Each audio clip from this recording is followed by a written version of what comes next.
welcome to a brand new Liverpool news video where we will have a major injury update and also how pundits reacted to Liverpool starting the season in the worst way since 2012-2013 where we got 9 points from the first 8 games and we finished in 7th place that season, and Liverpool's injury problems just got a lot worse. And I don't understand how Thomas Partey didn't even get a yellow card. He kicked Luis Diaz 3 times in the knee and he is now out for 2.5 months, basically until after the World Cup. That's when Luis Diaz will be back. Thankfully he doesn't require surgery, so he's not out for the season. That was even a fear before this diagnosis, and I think that is an absolute disgrace, the refereeing performance that was against Arsenal. Of course, Colombia didn't qualify for the World Cup, so he won't miss any World Cup games, but he misses 10 games for Liverpool until the World Cup begins,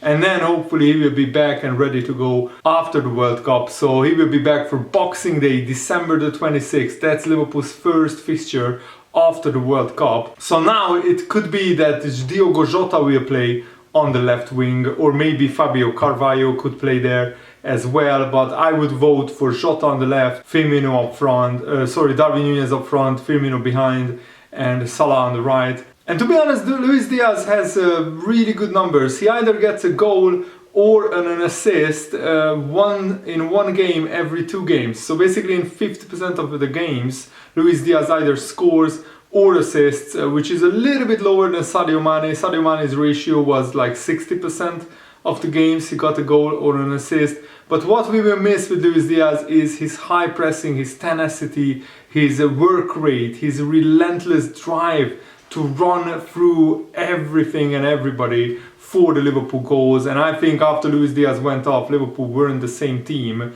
in the second half. Let's hope that Diogo Jota can match his energy on the pitch. These are the Liverpool games that Luis Diaz will miss, that you can see on the screen. So it's a really big blow for Liverpool and I'm absolutely gutted. Trent was also taken off with an ankle injury. It was a little bit unlucky. Some people say that Martinelli should have been sent off for that, but I watched the video and he does a cross Martinelli with his left foot, and then the left foot catches Trent Alexander-Arnold's ankle as it lands on it, so it wasn't intentional, but still Trent will be out for 2 to 3 weeks. But another injury, bro, is Joel Matip also got injured, so he will be out for 2 weeks as well. So Liverpool's 3 of Liverpool's original backline is out injured. Trent, Matip and Robertson are out injured. So Joe Gomez will probably play right back, Konate centre back with Van Dijk and Tsimikas left back. But that's the thing, we can't have any more injuries at the back, because otherwise we might have to play a young player or God forbid James Milner at right back. Please no, I don't want to see that. So Luis Diaz injured his knee ligament because Thomas Partey kicked him repeatedly on the ground, and I don't understand how the referee didn't even whistle for a foul. Here you can see the foul in itself. How is this legal? Thomas Partey is not getting to the ball there. Unbelievable. And here is confirmation by Sky Sports that Trent and Joel Matip are also out for 2 weeks. Trent could be 3 weeks as well. And the fact that Liverpool have so many games in a row now, we are playing every 3 games, every 3 days, it's going to be a big blow to lose 2 of our best defenders alongside Luis Diaz. So Liverpool are once again getting decimated by injuries. And Trent's ankle started swelling immediately, so that swelling needs to go down and then he needs to do some rehabilitation work, but hopefully he will be back in 2 weeks. So both Trent and Matip will miss Rangers, Man City, West Ham, Nottingham Forest and potentially the Ajax game. But hopefully they will be back before the Liverpool Leeds game, and after that we play Napoli and Tottenham. So these are the fixtures. I really hope that we can beat Rangers at Ibrox. It will be a tough game, but that would ease a little bit the pressure in the Champions League to qualify. And after that, Man City is going to be a huge test with so many injured players. But I trust Jurgen Klopp, and hopefully the Liverpool players can turn their defense around, because I think, and the midfield, because I think attacking wise we are scoring enough goals, we are conceding too many. Because Liverpool scored 20 goals, which is actually as many as Tottenham, and just 3 goals behind Arsenal. So we are basically the third top scorers in the Premier League, which is not a problem. The problem is conceding 12 goals and not winning any of our last 3 games in the league. That's just not good enough. And the Premier League table doesn't look like happy reading for Liverpool fans. But hopefully, after the Man City game, we have some winnable games in the Premier League. West Ham, Nottingham Forest, Leeds. So those 3 games, we need 9 points from those, definitely. Basically, we just need to collect as many points as possible until, the Liverpool-Southampton game. And after that, we will have a World Cup break. Hopefully, the injury problems will ease and we will have a fully fit squad after the World Cup. And this absolutely blew my mind that the VAR technology absolutely failed to spot an offside in the build-up to Arsenal's goal. So what happened is the VAR set the kick point on Ben White, who played the pass to Saka, and he was offside. He then looked to use one of the other cameras, which are all time synced, to apply the offside lines. And the technology provider Hawkeye has 5 cameras around the pitch, which can be used to place the offside lines. But Saka was out of shot on all of them at the point the ball was played by Ben White. So he couldn't be seen on any of those 5 cameras, and because of that the VAR couldn't draw the lines. Remember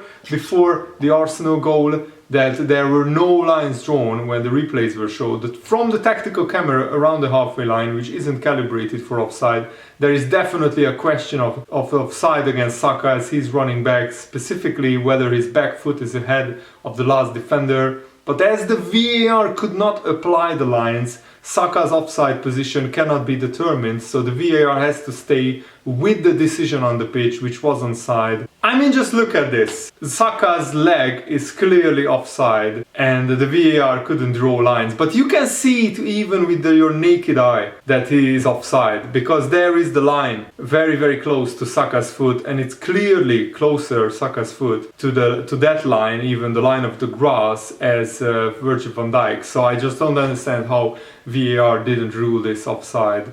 And there are so many refereeing decisions like this. Here is another angle where you can clearly see that Saka's foot is offside, man.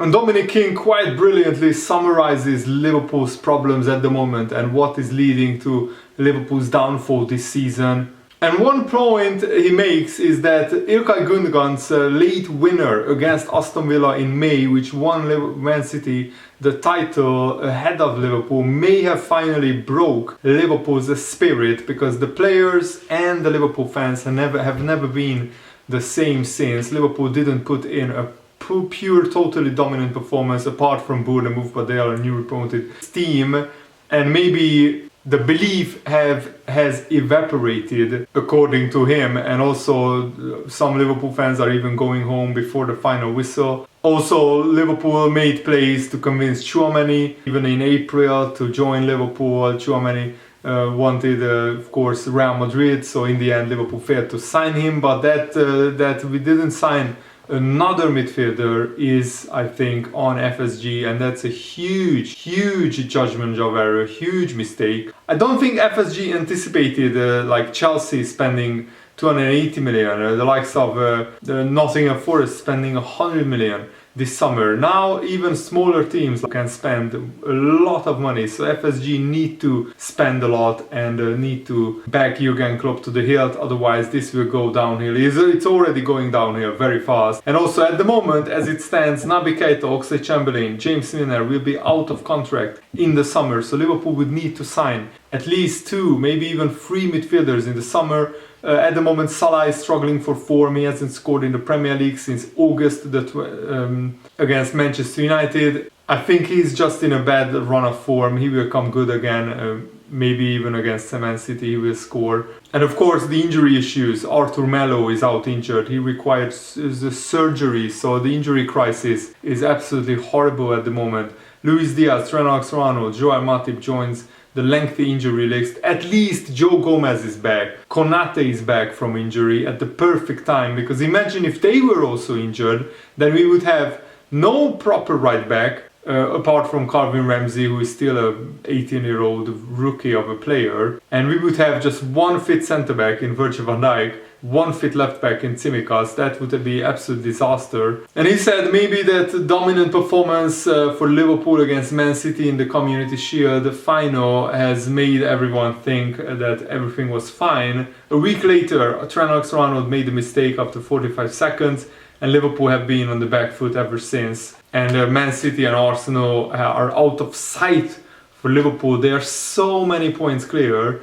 I don't think we can even catch Arsenal the way that we are playing at the moment. And Arsenal don't look like a team who will lose 6 or 7 or 8 games between now and the end of the season. They have only lost 1 in 9 games. The Sky Sports are also suggesting that maybe fatigue is taking a toll on an aging team because Jordan Henderson, Jota, Alisson, Van Dijk, Salah and Mane all played more than 50 games. And also 3 other players, Fabinho, Robertson and Trent, played more than 45 games. And a lot of these players are above 30 years old. Sadio Mane, of course, is not at Liverpool anymore, but it still stands that Liverpool are not rotating the team as much because we don't have the quality that Man City has, for example. And in just 2017-18, so just 5 years ago, Liverpool boasted the youngest average age for a starting lineup in the Premier League, and now we are ranked as I think 18th the youngest. So we are one of the 3 oldest teams in the Premier League. Here is the graphic at the moment. In the 2017-18 season we were the youngest, then the 5th youngest, then the 12th,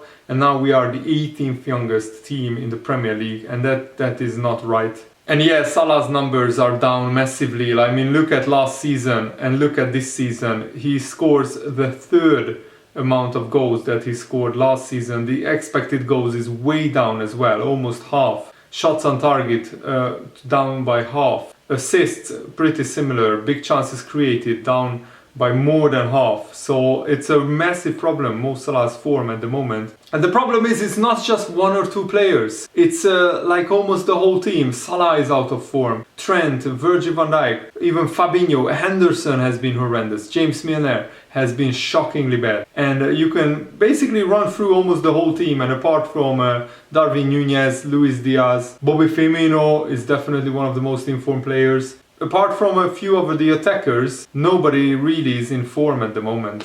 And there is an argument to be made that Liverpool's injury curse is back, because to get 3 injuries in 1 game is desperately unlucky for Liverpool. And also, basically all 3 injuries are pretty long term. 2 weeks at this stage, when you are playing basically 3 games a week, that's like 5 or 6 games that both Trent and Matip will miss at least, and Luis Diaz misses 10 games, and only not more because there is a World Cup. The World Cup might be a blessing in disguise for Liverpool in terms of the injuries having time to heal, but Liverpool really thought that the 3-week break that we got because of various factors before, at the end of September would be a blessing in disguise for Liverpool, and that Jurgen Klopp would sort out the defending and the tactics. But Liverpool are defending as badly as they were before the break, because we conceded 3 against Brighton, we conceded 3 against Arsenal, and we could have conceded even more. The Arsenal game was a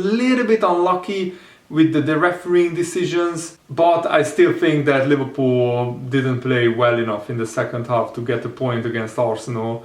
And Konate said that we won't give up, and that's a given, of course. He's very sad for the team because we didn't start very well, and Arsenal scored a penalty. It's very sad, but we have to keep our head held up and keep going to work every day. And I think Konate's fresh legs are needed in the defense, because Matip and Van Dijk, they looked like all the defenders who can't keep up with the fast-paced strikers and wingers that are running at them in the Premier League. And there is a lot of frustrations in the Liverpool squad. I think the start of this season, it hasn't gone very well, and we did not expect that. After I was not really with the team in the last months, I cannot really explain this situation, but now I'm back and I will try to do everything to help the team. And remember last season, Konate actually in the second half of the season became Liverpool's first choice centre-back, so I really hope that he can get back to that level and really help Liverpool. And I think the Rangers game will be a really good test for this Liverpool side. Konate was out for 2 months, and that must have been a long time, and especially watching from the sidelines Liverpool struggling as a defender, it must have been really hard, but hopefully Konate have figured out how to help Liverpool. And that's it for today's video. I really hope that you guys enjoyed it. Have a nice day. See you later. Goodbye.